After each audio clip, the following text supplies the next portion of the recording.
Hey everyone, Pupsker here. Today in Warframe, we're going over the newest Warframe, Gyre. That's right, and she's kind of pretty great. I think most people at this point have realized she's pretty great. Starting off, her passive, Gyre's abilities have a 10% chance to deal critical damage for each electrical status that affects the enemy. So I just wanted to get that out of the way. She's quite obviously highly an electric Warframe, right? So electric status on weapons helps her a lot. Her inherent weapon, the Alternox, kind of fires an AoE Tesla coil and does inherent electric damage, and that's so that she can get even more crits and even more damage. Her build is kind of like just a glass cannon, all damage. The only real defensive capability she has is the fact that electricity stuns, and her second ability kind of pulls everyone in. So she is pretty fun, pretty great. Let me know what you think, and remember, if you like the video, like, sub, favorite. You can always use Epic Games Store creator code Pupsker, or check me out on Twitch or when I stream on YouTube. I use both, right? So you can pick up her parts in Angels of the Zariman after you have finished the quest. The way you do that is just run all of the new bounties. All of her parts are on the drop table for each one, so yeah, you'll just have to go through that to get all her parts. It might take a while as drop rates are messed up all the time, and luck can be weird, but I think all bugs are now fixed there. So her first ability is quite literally an AoE Tesla coil. Periodically deals electricity damage, shocks nearby enemies, right? Hit multiple enemies at once with the initial launch to enhance damage. So if when you throw it down, there's a lot of enemies nearby, it does more damage. The damage is pretty good, and the range is 4 to 7 meters by default. So with some reach and whatnot, yeah, it can go very far. You can have a very long range instead of very high strength, but I mainly went with a strength duration build here with, you know, enough range, just a little bit lower efficiency. So this ability, great, does a lot of electric damage, hits a lot of crits. The second ability, Coil Horizon, is pretty much just used to be a small, short burst that pulls everyone in, right? It's like a little Vauban pull together, like a tornado, Zephyr, if you will, right? You just throw this ability down, it explodes, pulls everyone in, has a pretty good range of 12 meters by default, does electricity damage, right? High energy cost, but still pretty good overall. Then her third ability is kind of amazing. So gain a brief burst of increased critical chance and energy regen with each kill, extending duration of Cathode Grace. Pretty much this ability can be on infinitely as long as you're killing enemies. It gives you so much crit chance. First off, with strength, I have it at 122%, which is, you know, kind of ridiculous, and it gives 3.66 energy per second with my build right now, so fun times there. And each kill by default gives you 3 seconds, duration, but with this build it gives 5 seconds, so if you're running a survival, you're pretty much always having this up, so you don't even have to worry about your third ability.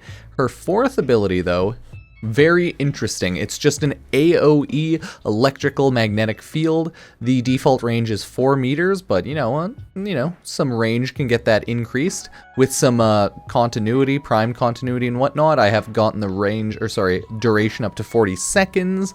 It does decent enough electricity damage, and when Gyre gets a critical hit, a large electrical discharge will chain from the enemies that was hit to nearby enemies, and the range of that is even higher, and it does so much damage. So Gyre is quite literally just red crit electric god.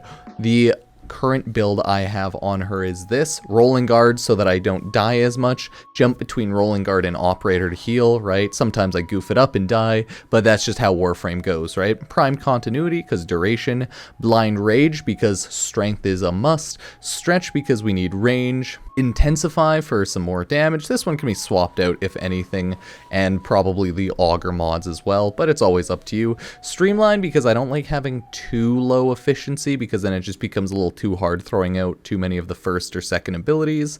Auger, you know, reach and message for range duration. But I mean, you can take out the duration one or the reach one for more strength if you really want. But this is good for me, right? I have Power Drift here for some extra strength, Corrosive Projection, because why not? And then Arcane Energize and Molt Vigor just cuz. Arcane Energize on everything still just because it's maxed out. And I like having some extra strength on next ability cast, so this is pretty decent. With Molt Vigor being maxed out eventually, you can have even more ability strength with jumping between Operator and Warframe, so it's kind of nice there. But you can literally throw on anything else if you really feel like it. That will take more Forma though, and more decision making.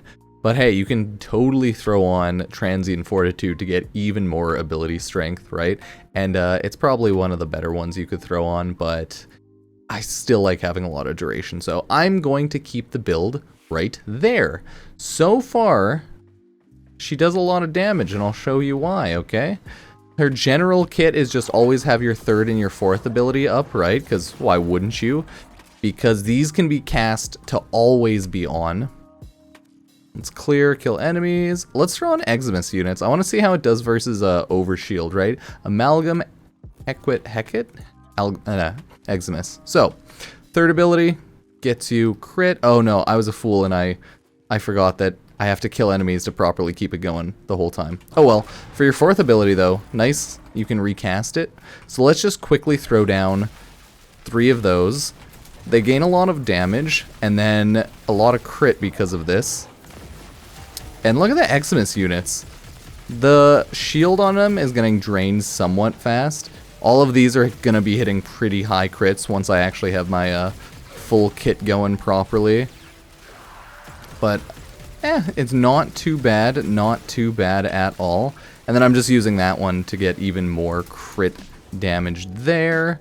Okay, let's quickly pop all my abilities and then see how it goes.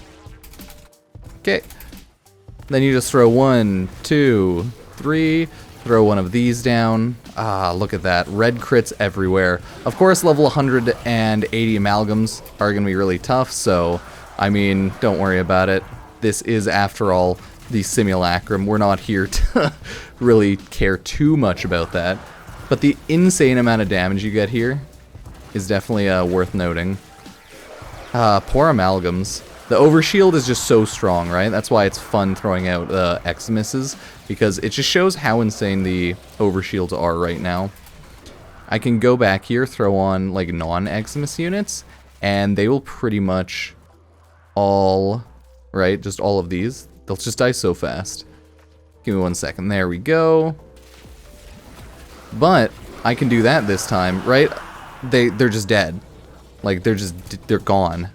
They didn't exist. They did not have time, okay? Eximus units are insane, but regular units, they're still pretty good to kill, okay? You're still good to go. Oh yeah, I gotta kill enemies. No, sorry, clear. Even all the corrupted bombards, right? The one everyone loves to throw down. They just, they take a lot of damage for sure. And then you can throw that down to do even more. Like, look at all of the damage. Because other enemies had, like, health. They were easier to kill, of course, health and shields. But, yeah, even corrupted bombards just die so fast. So Gyre just does an insane amount of damage. But as I was saying before, her only real issue is that she has no true survivability, right? Like, this ability pulls everyone in, but it's not a survivability type ability. It's just there to kind of move enemies, and it's not going to affect all the new Eximus units because of the overguard shield stuff, so yeah. That's how fast everything kills there without me even using, like, the gun, right? To support the electrical damage. Oh, and then the last one, let's just give it Mercy, R.I.P. So that is Gyre. I think a lot of people would like her, but she is a really late game frame if you think about it, because getting to Angels of the Zariman, you have to complete the new war, all of the main quests before then, so it will take a while if you're newer in the game. So I suspect a lot of newer players will probably just end up trading and buying platinum for her, stuff like that, right? But hey, it is what it is. She is really strong and really fun. So yeah, check her out. Use her if you want. Let me know what you think. And as always, check out all the random socials, usual YouTube stuff. Like favorite, we're just kind of chilling until the next dev stream announcement and just doing Warframe and whatever other games I feel like. So expect that I'll be streaming other games randomly again on YouTube, Twitch, what have you, and Warframe. So thank you all, and I will see you next time. Peace.